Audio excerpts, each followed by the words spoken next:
Hi, Daddy. Do you have any idea what time you might be able to make it home tonight? Well, sweetheart, it looks like it's going to be a long day at the office.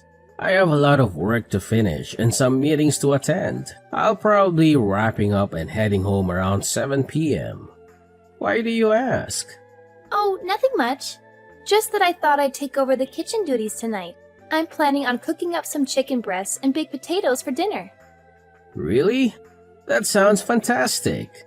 Chicken breasts and baked potatoes are my absolute favorite. You know how much I love them. Yes, I know. We had a cooking lesson in our home economics class at school today. The teacher taught us how to make them. And guess what?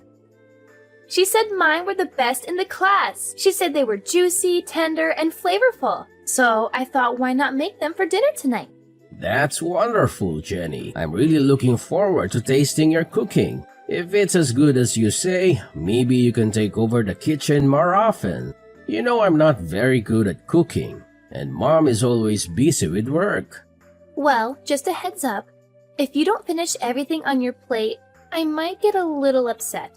I've put a lot of effort into this. I've even prepared a salad and a dessert to go with the main course. Oh, don't worry about that at all. I'm sure it's going to be delicious, and I'm very hungry right now, so I'll probably eat everything you make. By the way, isn't Mom going to be home for dinner tonight? No, she mentioned this morning that she has to work late again and won't be able to join us for dinner. She said she has an important project to finish and a deadline to meet. Oh, I see. I wasn't aware of that. Well then, I'll try my best to wrap up here as soon as possible and head home. See you in a bit. Okay. Can't wait for you to try my cooking. I hope you like it as much as I do.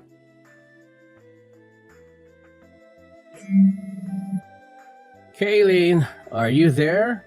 Huh? What is it that you need? I'm currently swamped with work.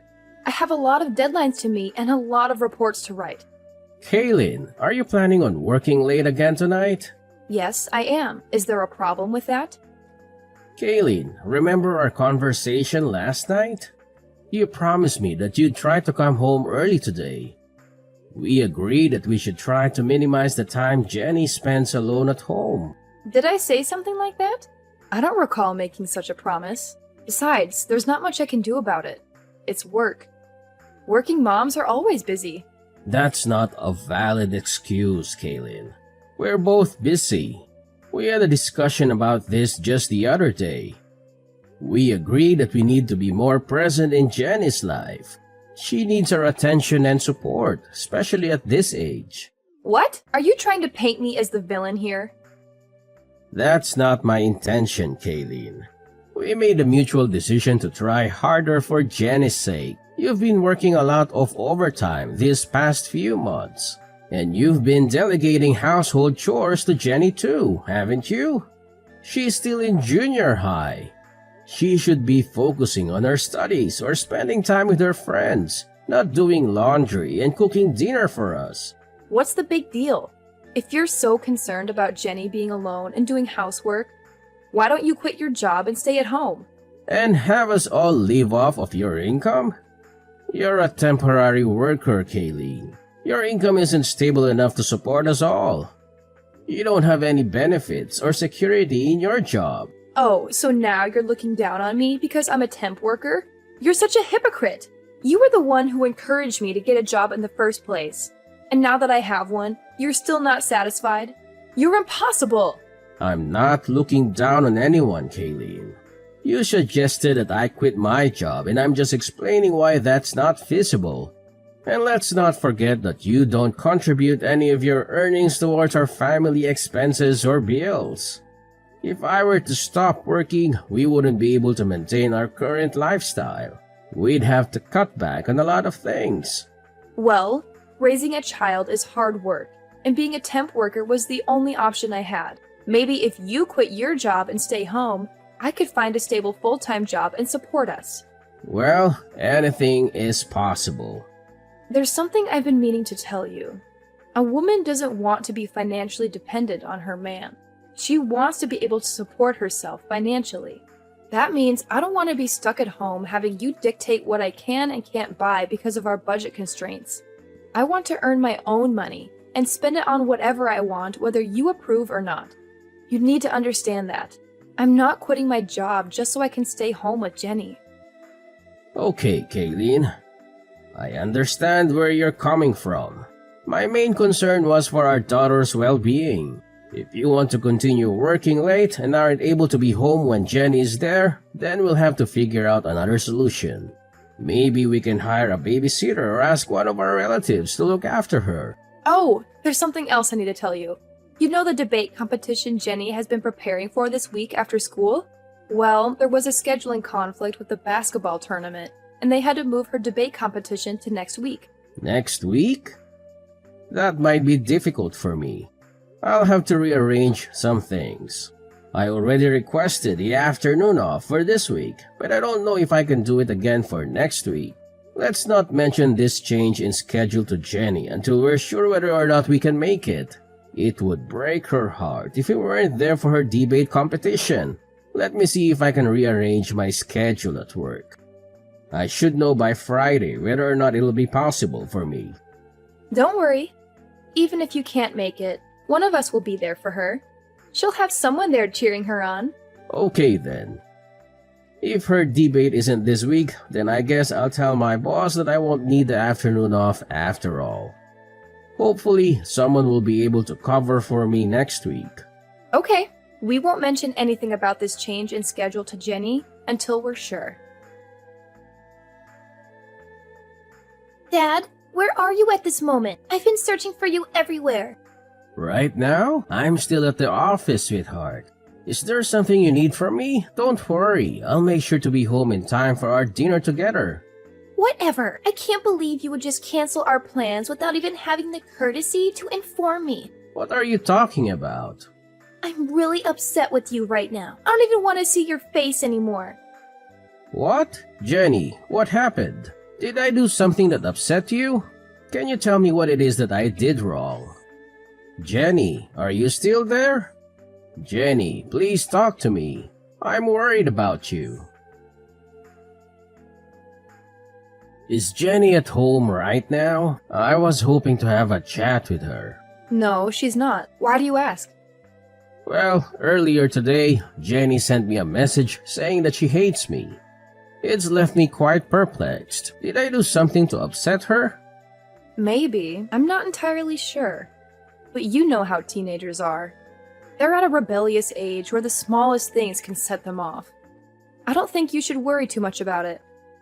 It might be best to give her some space for a few days and let her cool off. I'm not so sure.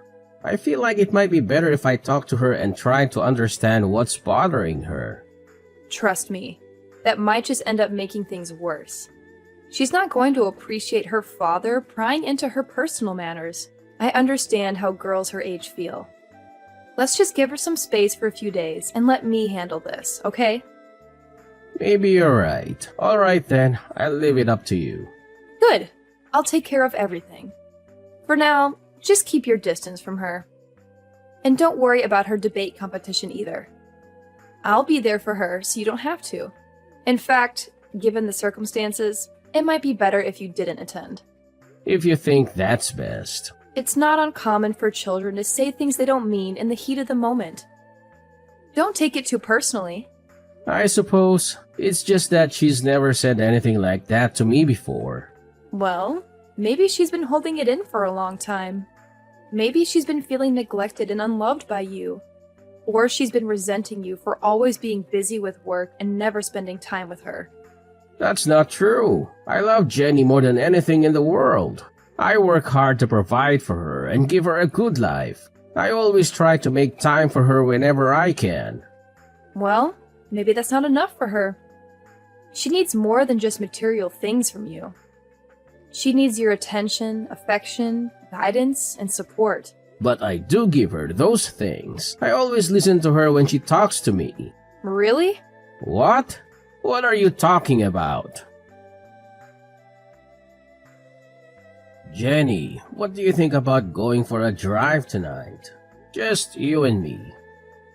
It's been a while since we've had some quality time together, just the two of us.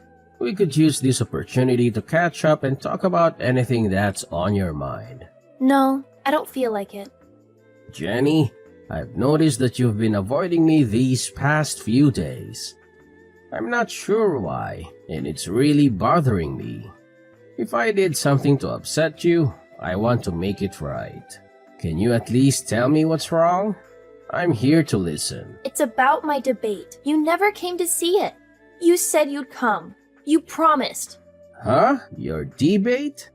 But isn't your debate scheduled for next week? No, it's over. What? Are you serious? Your mom told me it was rescheduled to next week. It wasn't rescheduled. Jenny, I'm so sorry. It's not just that. You told Mom that I'm ugly and stupid, didn't you? Mom's friend told me you said it.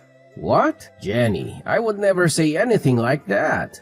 You're the most beautiful girl in the whole world, and I know you're smart. That's why you were chosen to join the debate. Everyone knows you're smart. You're just saying that to make me feel better. And I know you stole some of my favorite clothes from my closet. What? Why would I do that? Why would you think I would do any of those things? Jenny, you know how much you mean to me. But, so, it wasn't you? Sweetie, I would never do anything like that. And you didn't say I was ugly and stupid? I never said that. I swear. Anyway, Jenny, I'm so sorry. I missed your debate. I feel terrible. It's not next week? It's really over? Yeah. I'm sorry. I don't know how this mix-up could have happened. I should have been there for you. I really wanted to go and watch you. I swear. Yeah, I know. I'm sorry too. So, sweetie, who was it that said I was saying bad things about you? Which one of Mommy's friends? The guy that Mom brought to my debate with her. Huh? I didn't know who it was, so I felt really strange when I saw him with her. And after the debate, the three of us went out for dinner. And her friend was acting like he had known me for a long time. He was way too friendly. It was kind of creeping me out. Was it someone you know? No, that was the first time I'd ever seen him. I see. How about we talk more about all of this tonight? And let's not tell Mom about our conversation, okay? Okay, let's go out for dinner. We haven't done that together in a long time. That sounds like a great idea. I'll be leaving the office in a few minutes. See you soon. Okay. That night, Jenny told me a bunch of things my wife had been doing. Most of what she told me were things that I didn't think should be coming from the mouth of a junior high student. Jenny and I agreed that we'd continue on with our daily lives for a little while as if nothing had happened, just long enough for me to figure out what we should do next. During that time, my wife messaged me about a parent-teacher interview she had to go to on a Sunday. I guess she thought that Jenny was still upset with me and not speaking to me. She told me that she'd go to the meeting with Jenny and suggested that I go and visit my parents that day to take my mind off of Jenny and the parent-teacher interview. That's just the opportunity I was waiting for to put my plan into action. I'm currently at my parents' house. How are things on your end? Is everything going well? Everything's going well here. The parent-teacher meeting isn't scheduled until later this afternoon. We're just taking it easy at home and watching some TV. It's a nice change of pace. Wait, did you say you're at home? I thought you might be out somewhere. Yes, why wouldn't I be? I'm just enjoying a quiet day at home. Oh, I see. So you're living in a hotel now? That's news to me. I must have misunderstood something. What are you talking about? Why would I be living in a hotel? Well, to be honest, I'm not actually at my parents' house right now. I'm downtown, and guess what? I saw someone who looks exactly like you. She even went into a hotel with a man I've never seen before. She seemed really happy and excited. Maybe she had a double espresso this morning to kickstart her day. That's interesting, but I'm sure you're mistaken. It must have been someone else who looks like me. Are you sure? Because she's wearing the same suit you said you were going to wear to Jenny's parent-teacher interview today. The exact same dark blue blazer. The guy looked pretty dressed up too. I wonder if she's planning on going to the parent-teacher interview right after leaving the hotel. If it was you doing that, I'd be really upset. I've already told you that's not me. You're obviously mistaken. It must have been someone else. But I'm really curious to find out. If it's not you, then maybe you have a long-lost twin. If that's the case, I don't want to miss this opportunity to reunite you two. So I think I'll just wait outside the hotel until she comes out. Okay. You want me to come out and say it, don't you? Yes, I'm cheating on you. Who cares? Sorry. You admitted to that a lot faster than I thought you would. Well, I couldn't stand your indirect accusations anymore. You're always so annoying. That's probably why Jenny hates you so much, too. By the way, I'm leaving you and moving in with my new boyfriend. What? What are you talking about? Exactly what I said. At first, I was going to make you take Jenny, but my boyfriend said he'd feel sorry for her if she wasn't with her mom. So he figured it'd be better if Jenny came to live with us. Is that really what Jenny wants? Of course. She doesn't want to live with you at all. Well, Jenny is the one who told me that you'd likely be with that guy today. What? Do you really think I'm that naive? A parent-teacher meeting on a Sunday afternoon? That's quite unusual, don't you think? And by the way, Jenny mentioned that the guy you're with was trying a bit too hard to be nice to her. It was making her uncomfortable. What are you talking about? And she also mentioned how overly affectionate you were being with him. You were trying too hard to get Jenny to like him. She could tell that neither of you were acting like yourselves, especially you. Ugh, that ungrateful child. Kids aren't as naive as you think. They can see right through someone when they're being insincere. Whatever. You and Jenny can do whatever you want. I'm leaving both of you. If you want, you can sue me for compensation money. I don't care. My boyfriend will pay it for me. He's wealthy, so it won't affect him at all. You know, I don't think that guy is really interested in you. What are you talking about? Jenny told me that some of her clothes have gone missing from her room. Have you been inviting that guy over to our house? Yes, he's been over, but her clothes are missing? Jenny's clothes? He's the only person I can think of who would take them. Don't you think that might be why he was so insistent about Jenny moving in with you two? No. He's not like that. Why don't you just ask him? He's in the same room as you right now, isn't he? Hello? Are you still there? He left. What happened? When I told him that after we divorce, I was going to have Jenny live with you instead of me. He said, well then there's no point in any of this, and just left. Is that so? That's hilarious. Did that really just happen? Oh, some guy looking really upset just left the hotel. That must be him. Don't worry about it. Hey, are you still there? Yes, I'm here. I literally just sent you a message. No, I mean, are you still standing in front of the hotel? Yes, why do you ask? I'm in room 405. Why don't you come up here? What are you talking about? I'm sorry for all the harsh things I said to you earlier.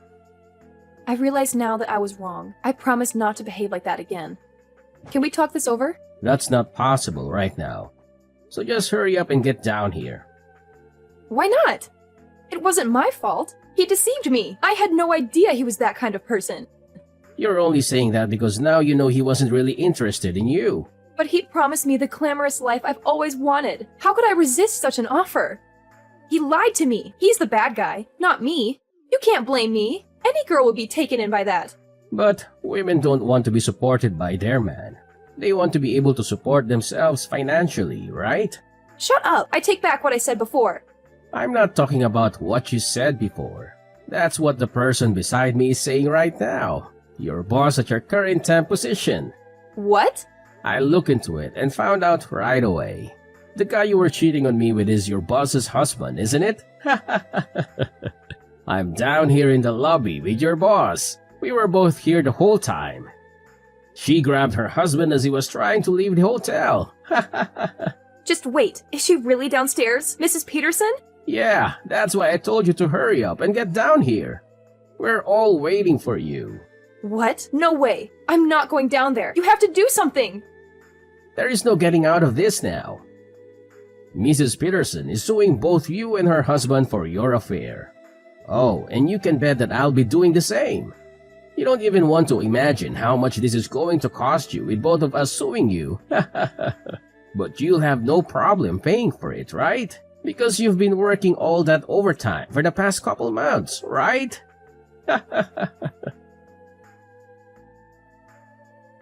After that, Kaylin tried to sneak out a back way, but we had planned for that, and Mrs. Peterson caught her on her way out.